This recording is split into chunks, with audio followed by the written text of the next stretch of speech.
Hey mga brods, ito na nga ang SMB nagpalit na naman ng bagong import at ito na nga si Jabari Narcis, ang 6 full-time from Trinidad and Tobago sa Venezuela mga kabrods sa Spain. So malakas ito pong si Jabari Narcis. So bakit nga ba napalitan ito pong si Torren Jones?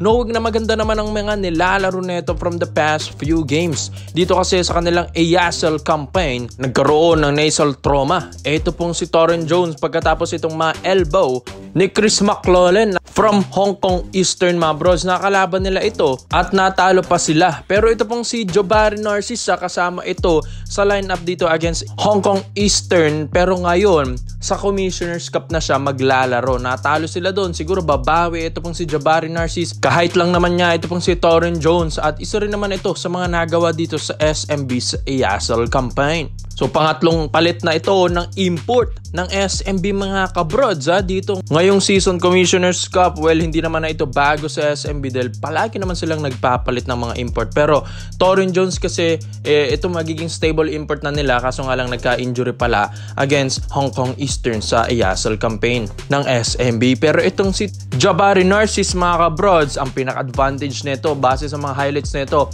kaysa kay Torren Jones ay yung kanya outside shooting mga kabrods. Dito siya mas nakilala sa outside shooting. Ito pong si Jabari Narcis, maski nga dun sa Japan B2 League sa Orange Vikings, ang ganda ng pinapakita pa rin doon neto po ni Jabari Narcis. Pero nag-average ito doon 8.2 points per game, 8.5 rebounds per game, and 0.6 assists. Kung pagbabasihan lang natin yung stats, mas maganda ang pinapakita ng mga stats ng mga past few professional leagues neto po ni Torren Jones kaysa kay Jabari Narcis. Ito talagang second option lang naman ito ng SMB. Papalit lang naman ito. Hindi naman talaga ito yung magiging stable import nila. Dahil mas maganda at magaling yung Torren Jones.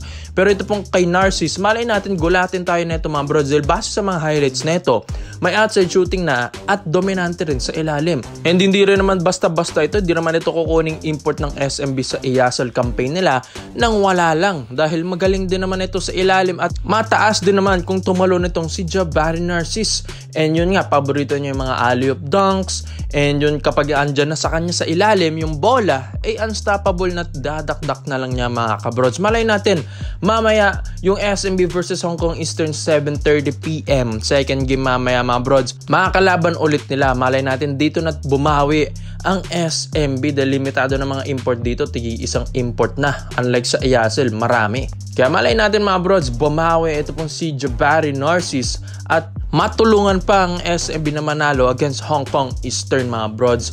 And yun nga, malay natin at baka gulatin pa tayo ng Jabari Narcis, baka mag 30 puntos patas ito at baka maging stable import pa ito ng SMB dahil base sa mga highlights na napapanood ko, maganda rin yung court vision nito ni Jabari Narcis sa mga pick-up games niya dyan sa ibang bansa. Well, sa SMB maganda ng lineup nito, lalong-lalo ng mga local. Siguro nga't makita niya yung mga libre sa tres mamaya ay talaga matutulungan niyang SMB. At isa pa dito, advantage na rin dahil nakalaban na rin nila yung Hong Kong Eastern sa ASL mga kabrods ng SMB. At alam ko nga meron ng idea ito pong si Jabari Narcis kung paano talunin ang SMB. Kaya exciting ito mamaya dahil iba na naman yung import ng SMB at ito yung import na nakatalo sa Hong Kong Eastern sa ASL campaign ng SMB. At dito natin malalaman kung babawi yung Narcis dahil syempre kaibigan niya yung Torren Jones na nasiko ni Chris McLaughlin. Kaya alam ko nga babawi at babawi yung import na ito at matulungan ng SMB na manalo mamaya. Kaya ikaw mga brods, sa tingin nyo ba mananalo bang SMB mamaya na bago na yung import nila? Ito pong 6'9" na si Jabari Narcis. So dito naman po tayo sa kabilang balita naman natin mga brods. Ito nga si Calvin Abueva, nag-clash sila ni Mark Baroka at yun nga nagkaroon ng rib pain ito pong si Baroka pagkatapos silang magsalpukan ni Calvin Abueva. So prayers up kay Mark Baroka. Pero mga brods, napapansin nyo ba ito pong si Calvin Abueva magaling na, di ba nga yung kanyang injury na iniinda dati na parang flop lang daw sabi nila, pero magaling na siya mga kabrods. Pero noong December 4 against Northport Batampier, yung nakalaban ng Magnolia Hotshots, hindi nga pinaglaro si Abueva kahit single minute nga lang, wala mga kabrods. Sabi nga nila okay naman na daw yung kondisyon ni Calvin Abueva bakit hindi daw siya nagagamit dahil wala naman na siyang injury mga kabrods. Tapos sinabi rin ng insider na sa game pa lang ng Magnolia against Northport Batang-Pierre pwede na siyang gamitin at bakit limited minutes lang ito mong binibigay kay Abueva. So napapansin na ito ng Magnolia fans mga kabrods. Sabi nga nila palitan na ito pong si Coach Chito Vic Tolero dahil ginagawa niya ito kay Abueva. Pero mga kabrods, may mga ilang reports din tayo na ito pong si Abueva ay sinasama sa trade package kasama si Paul Lee dito sa Northport Batang-Pierre dahil gusto nga nilang kunin ito pong si Arvin Tolentino at pinag-iisipan pa yung isang big man na kapalitan ni Calvin Abueva. Pero mga kabrods, nung nalaman din ito ni Boss Al na gusto nilang isama sa trade package ito pong si Abueva dahil yun nga ito pong game ni Abueva ay parang hindi na committed maglaro sa Magnolia Hotshots. So malay natin mga kabrods, may dahilan talaga ito. Gusto talaga ni Calvin na ma-trade siya. So ito na nga, ito pong si Boss Al, nung narinig din niya ito, gusto niyang kunin mga kabrods. Ito pong si Calvin Abueva. Sayang din naman yung talent nito dito sa Magnolia Hotshots na hindi naman siya nagagamit ng maayos mga kabrods. At dito nga sa Barangay Nebra San Miguel ni Boss Al Francis Chu, ang kanyang favorite na koponan ng SMC, ay pwede itong magamit ni Coach Tim Cone dahil natandaan niyo ba mga kabrods ng FIBA Asia Cup last year? Isinama ni Coach Tim Cone sa pool ito pong si Terence Romeo and Calvin Abueva that time. So dun pa lang malalaman mo na paborito rin pala ni Coach Tim na maging small forward niya ito pong si Abueva sa kanyang koponan.